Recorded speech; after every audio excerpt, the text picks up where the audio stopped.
உலக artistic bright தினம் சம்பந்தமாக மதுரையில் செயல்பட்டு வரும் தென்றல் வித்யாலயா சிறப்பு பள்ளியின் இயக்குனர் ஜெயலட்சுமி அவர்களை சந்தித்தோம். ஆட்டிசத்தால் பாதிக்கப்பட்ட தனது மகனுக்காக சிறப்பு படிப்புகள், யோகா உள்ளிட்ட செய்முறை பயிற்சிகளை படித்தவர். தான் கற்ற இந்த படிப்பும் பயிற்சியும் தன் மகனோடு நின்றுவிடக் கூடாது, ஆட்டிசம் குறைபாட்டால் பாதிக்கப்பட்ட ஒவ்வொரு குழந்தைக்கும் பயன்பட வேண்டும் என்பதற்காக ஒரு சிறப்பு பள்ளியையே ஆரம்பித்த பெருமைக்குரியவர் ஜெயலட்சுமி அவர்கள். அவருக்கு வணக்கம் இந்தியா நாளிதழ் சார்பில் வாழ்த்துக்கள். ஆட்டிசம் அப்படின்னா என்ன மேடம்? ஆட்டிசம் அப்படின்றது ஒரு நியூரோ டெவலப்மெண்டல் கண்டிஷன், நரம்பியல் வளர்ச்சி நிலையில் ஏற்படுற சிக்கல்கள். இதன் மூலமாக குழந்தைங்களுக்கு கம்யூனிகேஷனில் இஷ்யூஸ் வரும், சோஷியல் இன்ட்ராக்ஷன்ஸு, பிஹேவியரல் இஷ்யூஸ் வரும், லேர்னிங்லேயும் இஷ்யூஸ் வரும். ஸோ ஆட்டிசம் அப்படின்றத புற உலக சிந்தனை இன்மை அப்படின்னு சொல்லுவோம், மதி இறுக்கம் அப்படின்னு சொல்லுவோம். எத்தனை வகையான குறைபாடுகள் இருக்கு? 21 டைப்ஸ் ஆஃப் டிசபிலிட்டிஸ் இருக்கு.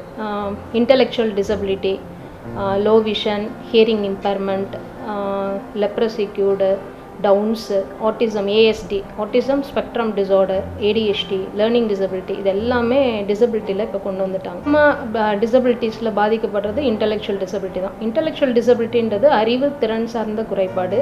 இந்த டிசபிலிட்டிக்குள்ளே எல்லாருமே டவுன்ஸ், செரிப்ரல் பாலிசி, அப்புறம் இப்போ ஏடிஹெச்டி குழந்தைங்களுமே ஐடிக்குள்ளே தான் வந்துடுறாங்க.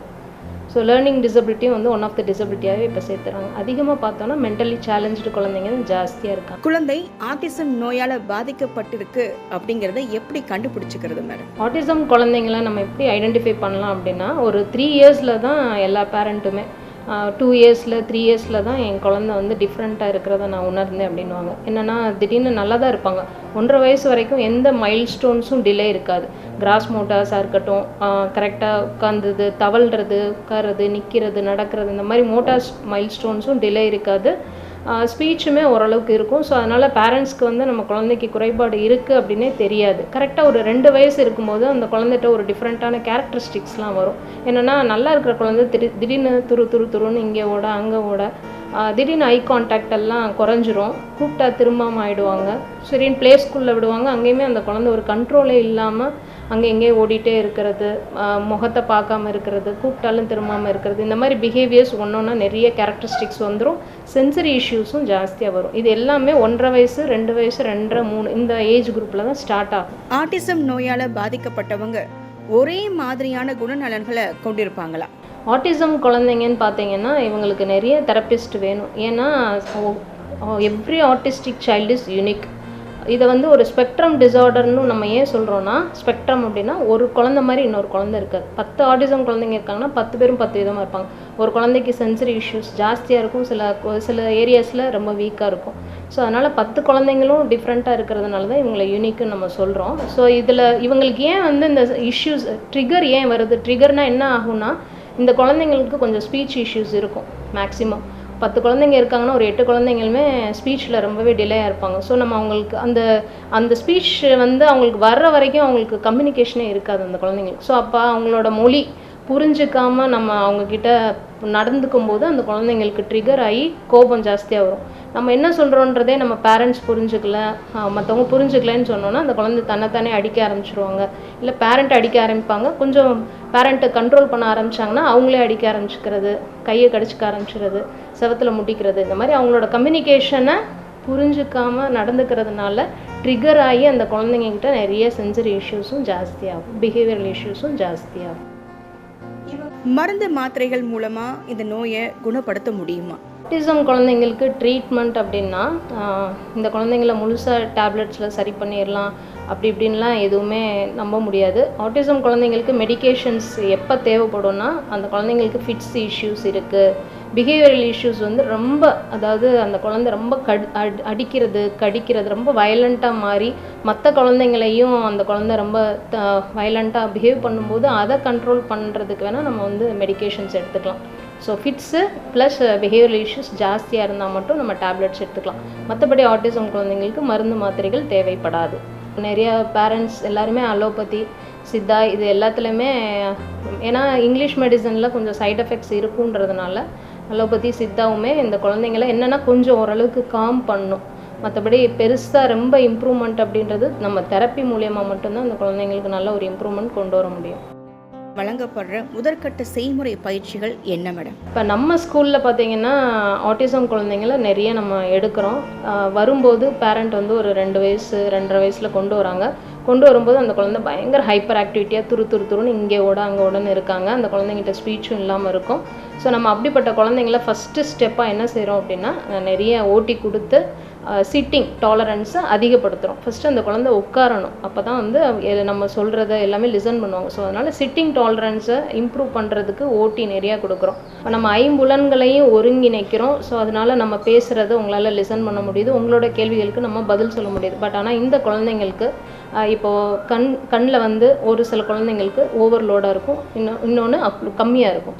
ஸோ அது மாதிரி கண், மூக்கு, வாய், டாக்டைலு, ப்ரொப்ரியோசெப்டிவ், வெஸ்டிபுலர், இந்த மாதிரி 7 சென்சஸில் இப்போ வெஸ்டிபுலர் சென்சஸ் வந்து ஒரு சில குழந்தைங்களுக்கு கம்மியாக இருக்கும், சில குழந்தைங்களுக்கு கூடுதலாக இருக்கும். அப்போ அந்த குழந்தைங்க என்ன பண்ணுறாங்கன்னா, ஓடிட்டே இருக்காங்க அப்படின்னா, ஏன் ஓடுறாங்கன்னா அந்த சென்ஸ் வந்து அவங்களுக்கு தேவைப்படும், குறைவாக இருக்குது. ஸோ அதனால் தேவைப்படுது. அப்போ அந்த மாதிரி குழந்தைங்களுக்கு நம்ம ட்ராம்போலினில் ஜம்ப் பண்ண வைக்கிறது, ஸோ வெயிட் பிளாங்கெட்லாம் போடுறது, இது மாதிரி. ஸோ அப்போ ஒவ்வொரு குழந்தைங்களும் இவங்க செய்கிறாங்கன்னா இவங்க வேணும்னு எதுவும் செய்கிறதில்ல, இவங்களோட பிரெயின் கொடுக்குற ஸ்டிமுலேஷன்னால் ஒவ்வொரு இஷ்யூஸும் அவங்களுக்கு வரும். ஸோ அப்போ ஒரு குழந்தை வருது அப்படின்னா நாங்கள் ஃபஸ்ட்டு அசஸ் பண்ணுவோம், சென்சரி இஷ்யூஸ் இருக்கான்னு. சில குழந்தைங்கள்லாம் பார்த்திங்கன்னா நல்லா நிறையா சாப்பிடுவாங்க ஆட்டிசம் குழந்தைங்க, சில குழந்தைங்க சுத்தமாக சாப்பிடவே மாட்டாங்க.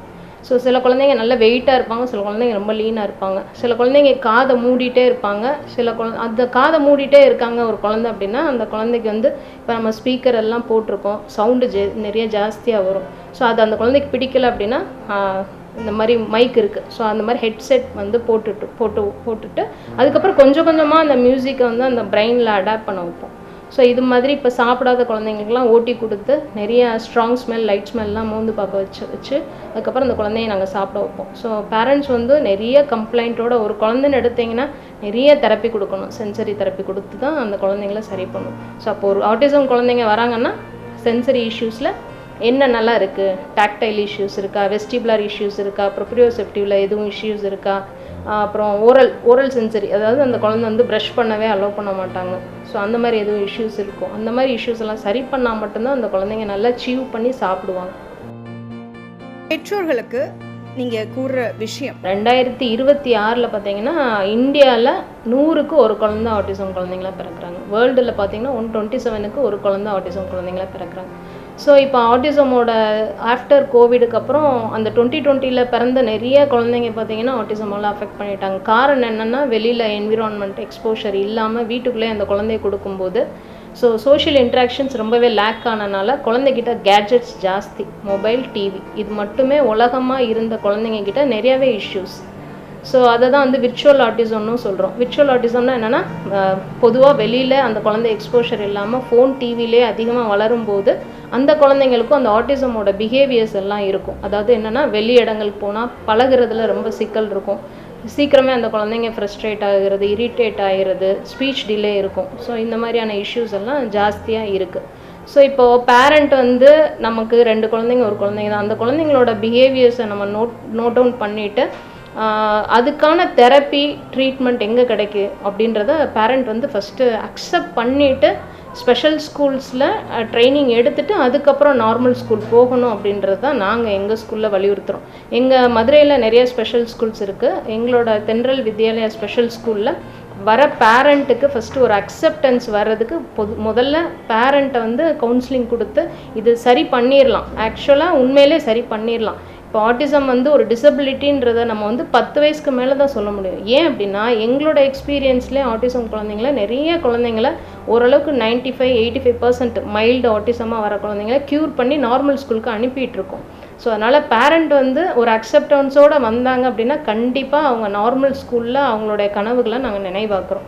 ஒரு 3 years பிஃபோர் வந்து சித்தார்த்துன்னு ஒரு பையனை கூட்டிகிட்டு வந்தாங்க. அவன் வந்து ADHD, attention deficit hyper activity disorder. அந்த குழந்தைக்கு ஸ்பீச் இல்லை, பயங்கர ஹைப்பர் ஆக்டிவிட்டி, யார்கிட்டையுமே போக மாட்டான், டிவி ஃபோன்லேயே வளர்த்தனால.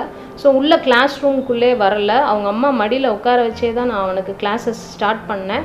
வரும்போது ரொம்ப கண்ணீரோடு அழுதாங்க, என் பையன் யார்கிட்டையும் போக மாட்டான், என்னை விட்டு எங்கேயும் போக மாட்றான், பேச மாட்றான், கண்ணை பார்க்க மாட்றான், கூப்பிட்டா சரியாக திரும்ப மாட்றான், ஹைப்பராக இருக்கான், எங்கேயுமே எங்களால் கூட்டிகிட்டும் போக முடியலன்னு அழுதாங்க. நான் சொன்னேன், தன்னம்பிக்கையோடு நீங்கள் ஒரு 1 இயர் என்கிட்ட வாங்க, ஃபுல்லாக நீங்களும் ஒரு வீட்டில் ஒரு 3 hours வந்து ஒர்க் பண்ணுங்கன்னு சொன்னோம். ஸோ அதே மாதிரி அந்த பேரண்ட் வந்து அப்படியே அவனுக்கு கிளாஸ் ஸ்டார்ட் பண்ணோம். 1 இயர் முடியும் போது எங்களோட ஆனுவல் டேயில் அவன் ஒரு பெரிய ரைம்ஸே 10 லைன் ரைம்ஸே ஒப்பிச்சுட்டு போனான். அது ஒரு பெரிய மிராக்கிளாக இருந்துச்சு. அந்த அளவுக்கு பேரண்ட் வந்து அந்த குழந்தைய அக்செப்ட் பண்ணி அவனுக்கு நாங்கள் சொன்ன எல்லா தெரப்பியையும் வீட்லேயும் அவங்க கொடுத்து ஃபாலோ பண்ணாங்க. ஸோ அது வந்து அது மாதிரி எல்லா பேரண்ட்டுமே அக்செப்ட் பண்ணிவிட்டு குழந்தைங்க கூட ஒர்க் அவுட் பண்ணாங்க அப்படின்னா இந்த ஆட்டிசம்ன்ற இஷ்யூஸ் வந்து கொஞ்சம் கொஞ்சமாக எல்லாமே அந்த குழந்தைங்கிட்ட இருக்கிற இஷ்யூஸ் எல்லாம் மாறிடுச்சு அப்படின்னா ஆட்டிசம் வந்து மறைஞ்சிரும் அப்படின்றது தான் எங்களோட கருத்து. பேரண்ட்டவே வந்து மேக்ஸிமம் நான் டீச்சர்ஸாக மாற்றிடுவேன். அதாவது இங்கே எங்களால் ஃபீஸ் கட்ட முடியாது, இவன் இந்த மாதிரி ஒரு ஆட்டிசம் குழந்தையா இருக்கனால அவங்க அப்பா வந்து விட்டுட்டு போயிட்டாங்க, சிங்கிள் பேரண்ட்டாக வராங்க, எங்களால் ஃபீஸ் கட்ட முடியாது அப்படின்னா நாங்கள் இங்கே தென்றலில் ஒரு வாய்ப்பு கொடுப்போம். என்னென்னா நீங்கள் ஃபீஸே பே பண்ண வேணாம், அதுக்கு பதிலாக நீங்கள் ஒர்க் பண்ணி கொடுங்க. ஸோ அந்த மாதிரியுமே இங்கே ஒரு 4-5 பேர் வந்து பேரண்ட் வந்து டீச்சராகவே ஒர்க் பண்ணுறாங்க. ஸோ ஏன்னா இந்த குழந்தைங்கள இருக்கும்போது வெளியில் ஆட்டிசம் குழந்தைங்கள இருக்கும்போது வெளியில் வேலை பார்க்க போகிறதுமே பேரண்ட்ஸ்க்கு ரொம்ப சிக்கலாக இருக்கும். ஏன்னா 9:30 to 3:30 எங்கேயும் ஜாப் கிடைக்காது. ஸோ அதனால் ரொம்பவே சிரமத்தில் இருக்கிறவங்களுக்கு இப்படி ஒரு வாய்ப்பு கொடுக்குறேன். ஸோ ஃபீஸ் பார்த்திங்கன்னா இருக்கிறவங்க கட்டுவாங்க, கொஞ்சம் வசதி இல்லாதவங்களுக்குலாம் வந்து அவங்க பே பண்ணுறது ஓகேன்னு நாங்கள் வாங்கிப்போம். ஸோ இல்லை எங்களால் ஃபீஸே பே பண்ண முடியாது அப்படின்னா பேரண்ட் வந்து இங்கே ஒர்க் பண்ணுறாங்க. அந்த மாதிரி இப்போ இங்கே வந்து ஒரு 5 பேரண்ட்டு நம்ம ஸ்கூலில் ஒர்க் பண்ணுறாங்க. தென்றல் வித்யாலயா பள்ளி ஆரம்பித்த பின்னணி குறித்து சொல்லுங்கள் மேம். தென்றல் வித்யாலயா இது எப்படி உருவாச்சு அப்படின்னா, என்னோடய பேர் தென்றல் ஜெயலக்ஷ்மி, என்னோடய பையன் பேர் சிவசங்கர். ஸோ 2003 எனக்கு கல்யாணம் ஆச்சு. 2004 சிவசங்கர் பிறந்தோன்னே பிஃபோர் 22 இயர்ஸ்க்கு முன்னாடிலாம் அவேர்னஸ் பெருசாக யார்கிட்டையும் இல்லை, டாக்டர்ஸ்கிட்டையும் காட்டுறேன். 2 வயசு வரைக்கும் நல்லா இருந்தான் சார், இப்போ ப்ளே ஸ்கூலில் விட்டுருக்கேன், ஆனால் ஓடிட்டே இருக்கான், கூப்பிட்டா திரும்ப மாட்டான், திடீர்னு இந்த மாதிரி இஷ்யூஸ் எல்லாம் ஒரு 2 இயர்ஸில் தான் நானே நோட்டீஸ் பண்ணேன். ஸோ எல்லாருமே ஒரு அட்டன்ட்ரால் இந்த மாதிரி ஒரு சிரப் மட்டும் கொடுத்துட்டு சரியாக கவனிச்சிருவான், நீங்கள் இந்த சிரப் கொடுங்க அப்படின்னாங்க. ஸோ ஒவ்வொரு கிளாஸஸும் போவேன், தெரப்பி சென்டர் போவேன், வெளியிலே தான் வெயிட் பண்ணுவோம். 1 hour 2 hours கிளாஸஸ் உள்ளே போகும், என்ன நடக்குதுன்னே எங்களுக்கு தெரியாது. வீட்டில் வந்து இந்த குழந்தைங்களை எப்படி டீல் பண்ணணும்னு ரொம்ப சவாலாக இருக்கும். என்னோடய ஹஸ்பண்டுமே வெளிநாட்டில் இருந்தாங்க. ஸோ இவன் ஒருத்தனை மட்டும் என்னால் டீல் பண்ணுறது ரொம்ப சிரமமாக இருந்துச்சு. சில வீடெல்லாம் சேஞ்ச் பண்ணும்போது அவன் உள்ளே வரமாட்டான், நைட்டெல்லாம் கூட நான் வெளியிலே இருந்திருக்கேன். ஸோ நிறைய சென்சரி இஷ்யூஸும் அவனுக்கு நிறைய இருக்கும்போது அப்புறம் நாங்கள் 2 பேருமே இந்த ட்ராக்கில் இவனுக்காக நான் அடுத்து, ஏன்னா வீட்டில் வந்து டீல் பண்ணணுன்றதுனால இப்போ அவன் ரிலேட்டடாகவே நான் எல்லா எஜுகேஷனும் முடிக்க ஆரம்பித்தேன். எம்எஸ்சி சைக்காலஜி, ஸ்பெஷல் பிஎட், அப்புறம் எம்எஸ்சி யோகா நேச்சுரோபதி கோர்ஸு, அப்புறம் ஸ்பீச் லேர்னிங் கோர்ஸ், அப்புறம் இது மாதிரியான எல்லா கோர்ஸஸுமே தம்பிக்காக முடிச்சுட்டு இப்போ நான் என்னென்னலாம் இதில் சஃபர் ஆனனோ அதெல்லாம் என்னை நம்பி வர பேரண்ட்ஸ்க்கு அந்த கஷ்டம் வரக்கூடாதுன்றனால ஓப்பனாக இங்கே என்ன ஸ்கூலில் நடக்குதோ அதை கம்ப்ளீட்டாக நாங்கள் ஃபுல்லாக வீடியோவாகவே ஃபுல்லாக அனுப்ப ஆரம்பித்ததுக்கப்புறம் பேரண்ட்டும் வந்து ஒரு எஜுகேட் ஆகிட்டு அவங்களும் வீட்டில் வந்து அந்த குழந்தைங்கள ஹேண்டில் பண்ணிடுறாங்க ஈஸியாக. ஸோ அதனால எங்கள் ஸ்கூல் வந்து கொஞ்சம் ஒரு ரிசல்ட் ஓரியன்டாக நாங்கள் கொண்டு போகிறோம்.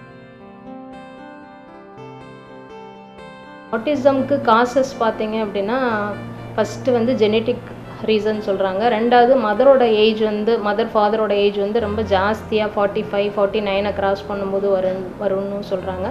லோ பெர்த் வெயிட்டும் ஒரு ரீசனாக சொல்கிறாங்க. மதர் வந்து அந்த கன்செப்ஷன் டைமில் ஏதாவது தேவையில்லாத மெடிசின்ஸ் எடுக்கும்போதும் இந்த மாதிரி ஆட்டிசம் இருக்கும் அப்படின்னு சொல்கிறாங்க. ஸோ இதுதான் பின் பாயிண்ட்டாக நடந்திருக்கும்னு தெரியலை யாருக்கும்.